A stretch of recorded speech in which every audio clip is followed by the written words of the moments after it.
Good morning students.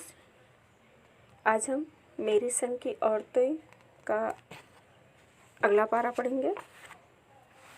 इसमें अभी तक आप लोगों ने पढ़ा कि लेखिका की माँ का विवाह होता है।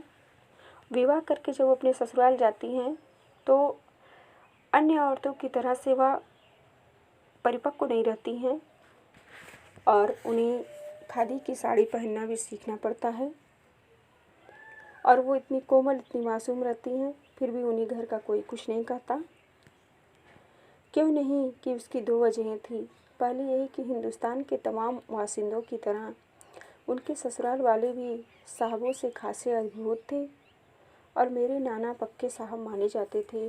बस जात से भी हिंदुस्तानी थे, बाकी चेहरे मोहरे, रंग ढंग, पढ़ाई लिखाई सब में अंग्रेज थे। लेखिका ने बताया है कि उनकी माँ को छिटाकसी करने के लिए, ताने देने के लिए, सुनाने के लिए दो वजह थे। पहला यह था कि हिंदुस्तान के तमाम वासिंदों की तरह उनके ससुराल वाले भी साहबों से, बड़े बड़े अधिकारियों से परिचित थे और उनके नाना पक्के साहब माने जाते थे। बस जात से वो हिंदुस्तानी थे, बाकी उनका रूप, रंग, आकार, प्रकार, बनावट, चेहरा सब अंग्रेज जैसा था। मज़े की बात यह थी कि हमारे देश में आज़ादी की जंग लड़ने वाले ही अंग्रेज़ों के सबसे बड़े प्रशंसक थे। गांधी, नेहरू हो या मेरे पिताजी के घर वाले, भले लड़का आज़ादी की लड़ाई लड़ते जेब खाली और शोहरत सिर करता रहे, दबदबा उसके साहबी ससुर का ही था। लेखिका ने बताया है कि सबसे बड़ी बात यह थी कि जिस देश में आज़ादी के लिए अंग्रेज़ों से जंग लड़ने की तैयारी हो रही थी, अंग्रेज़ों को खदेड़ने की तैयारी हो रही थी, अपने देश से उन्हें दूर करने की, अपने देश को अंग्रेज़ों के बंधन से मुक्त कराने का, आज़ाद करने की तैयारी चल रही थी, वहीं पर अंग्रेज़ों की सबसे बड़ा प्रशंसा करने वाले भी लोग थे, चाहे गांधी, नेहरू रहे हों अथवा मेरे पिताजी के घर वाले। लड़का आज़ादी की लड़ाई लड़ते जेब खाली और सारा सिर कर बलिदान कर दे, किंतु दबदबा उसके साहबी ससुर का ही था। एक आन बान शान वाले साहब ने उनके सिरफिरे लड़के को अपनी नाजुक जान लड़की सौंपी। उससे रोमांचक क्या कोई परिकथा होती है। नानी की सनक भरी आखिरी ख्वाहिश और नाना की रजामंदी, ये रोमांचक उपकथाएं थी जो कहानी के तिलिस्म को और गाढ़ा बना चुकी थी। लेखिका ने बताया कि एक आन बान शान वाले साहब ने एक सिरफिरे लड़की को अपनी नाजुक जान, अर्थात लेखिका अपनी नानी के बारे में बता रही हैं कि वह अपनी नाजुक सी लड़की को उन्हें सौंप दी। ये इससे रोमांचक, इससे आकर्षित कथा क्या हो सकती है। नानी की सनक भरी आखिरी ख्वाहिश, नाना की रजामंदी में रोमांचक उपकथाएं थी जो कहानी को अत्यंत प्रगाढ़ बनाती चली गईं।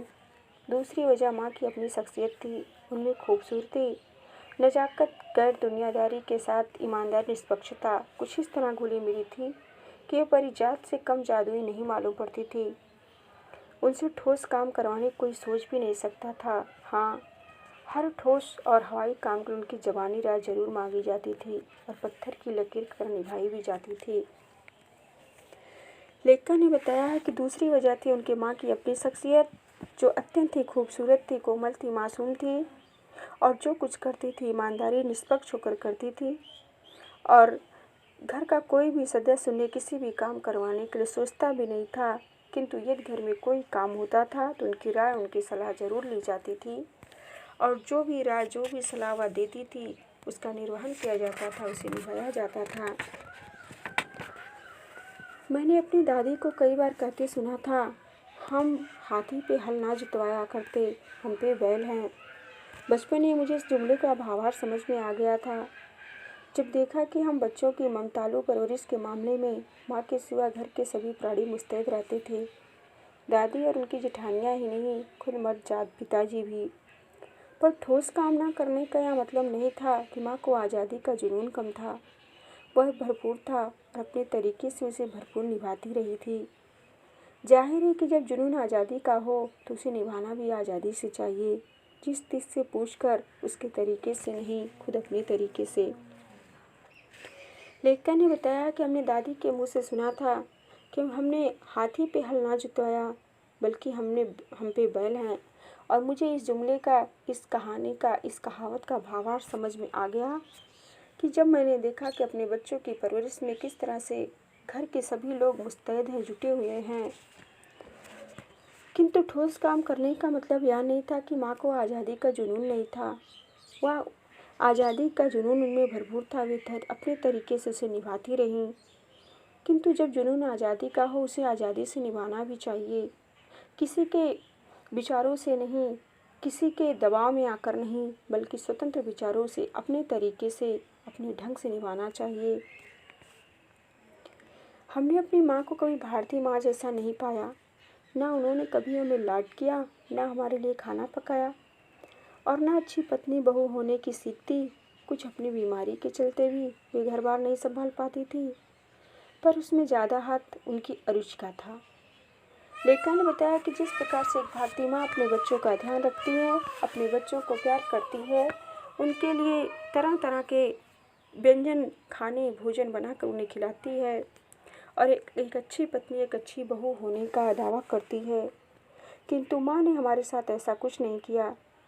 वह चाहे उनकी बीमारी की वजह रही हो, वे घर बार नहीं संभाल पाती, या फिर उनमें सबसे ज़्यादा यह था कि वह किसी इन सब कार्यों में उनकी रुचि नहीं थी, उनका मन नहीं लगता था।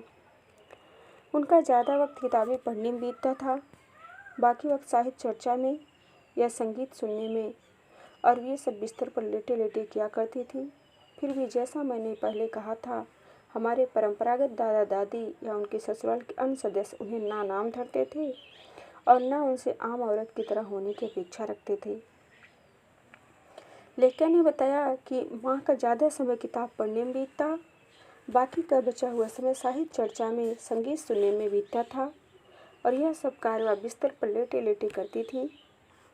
और घर का कोई भी सदस्य उनसे आम औरतों की तरह रहने के लिए, आम औरतों की तरह बनने के लिए कुछ नहीं कहता, ना उनसे कोई उम्मीद रखता। उनमें सबकी इतनी श्रद्धा क्यों थी, जबकि वह पत्नी, माँ और बहू के किसी प्रचारित कर्तव्य का पालन नहीं करती थी। साहबी खानदान के रोग के अलावा मेरी समझ में दो कारण आए। वे कभी झूठ नहीं बोलती थी, वे एक की गोपनीय बात को दूसरे पर जाहिर नहीं होने देती थी।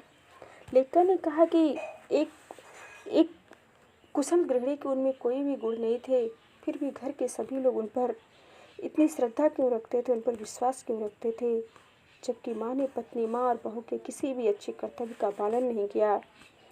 हाँ, साहबी खानदान के रोग के अलावा मेरे समझ में दो कारण आए कि मेरी माँ कभी झूठ नहीं बोलती थी, और दूसरा ये कि किसी की भी गुप्त बातें किसी पर जाहिर नहीं होने देती, किसी पर चुगलखोरी नहीं करती, किसी को बताती नहीं थी। पहले के कारण उन्हें घर वालों का आदर मिला हुआ था, दूसरे के कारण बाहर वालों की दोस्ती। दोस्त वे हमारी भी थी। माँ की भूमिका हमारे पिता बखूबी निभा देते। मुझे याद है बचपन में हमारे घर में किसी की चिट्ठी आने पर कोई इससे यह नहीं पूछता था कि उसमें क्या लिखा है, भले ही वह एक बहन की दूसरी के नाम क्यों ना हो। लेखा ने बताया है कि जो एक माँ के गुण होते हैं, माँ के कर्तव्य होते हैं अपने बच्चों के प्रति, वह हमारे पिताजी निभाते थे। और बचपन में हमारे घर में किसी की चिट्ठी आने पर भी कोई नहीं पूछता था कि किसकी चिट्ठी है, किसने क्या लिखा है, चाहे वह एक बहन अपनी दूसरी बहन को क्यों ना लिखे। और माँ यह जानने को बेहाल हो कि बीमारी से वह उबरी या नहीं। छोटे से घर में 6 बच्चों के साथ सास ससुर आदि के रहते हुए भी हर व्यक्ति को अपना निजत्व बनाए रखने की छूट थी। इसी निजत्व बनाए रखने की छूट का फायदा उठाकर हम 3 बहनें और छोटा भाई लेखन के हवाले हो गए। लेखा ने कहा कि हमारे घर में कोई किसी के कार्य में दखलंदाजी नहीं करता था। हर व्यक्ति स्वयं अपनी मर्जी से, स्वतंत्र विचारों से अपना कार्य करता था, और इस स्वतंत्रता को बनाए रखने के लिए, इस निजत्व की बनाए रखने की छूट का फ़ायदा, मौका उठाकर हम 3 बहन और हमारा छोटा भाई लेखन कार्य करने लगे, रचना करने लगे।